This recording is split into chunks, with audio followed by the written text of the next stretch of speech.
So I pray a rosary just about every day, and today, this morning, when I was praying my rosary, and I change it up, like sometimes, like for instance, today was the joyful mysteries or whatever, and as I was reading the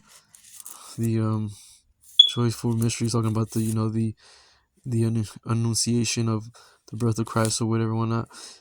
Sometimes I read more about the gospel, about the author, Matthew's and whatnot, like the introduction, like such as it says, who was Matthew, known as a Levi. We read in the Bible that he was a tax collector. So I was just briefly reading the introduction, and then I got to the end of the introduction of what Matthew's is composed of. Obviously, it talks about that, it speaks on his childhood and, instructions to the missionaries and whatnot. And then the very end is how to live, waiting for the end of times, chapter 24, 25. So I was okay, I want to go to that. So that's what I do sometimes. And then I was like, bam, the ruin of Jerusalem and the end of the world. I was like, no way.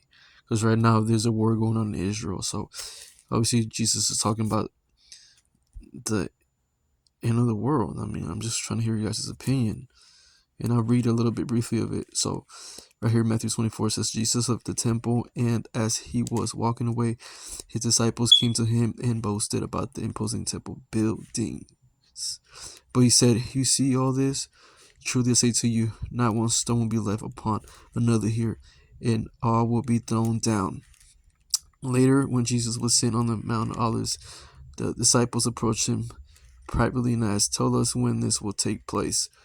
What sign will be given us before your coming and the end of history? Jesus answered, be on your guard and let no one mislead you. Many will come claiming my title and saying, I am the Messiah, and they will mislead many people. You will hear about war and threats of war, but do not be troubled, for these things must happen, but it's not yet the end. Nations will fight one another, kingdom opposed kingdom. There will be famines and earthquakes in several places, but all these are only the beginning, the first pains of childbirth.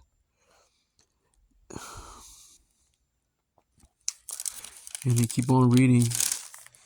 It says, like, I found this really interesting. It said, lesson from a fig tree.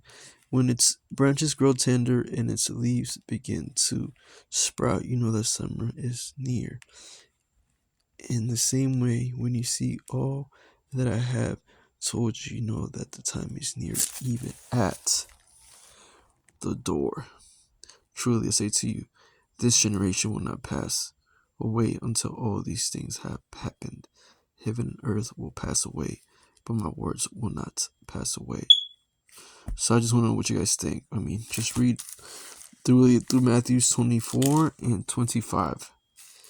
It just talks about being prepared for his coming. Anyway, God bless. Thank you. Bye.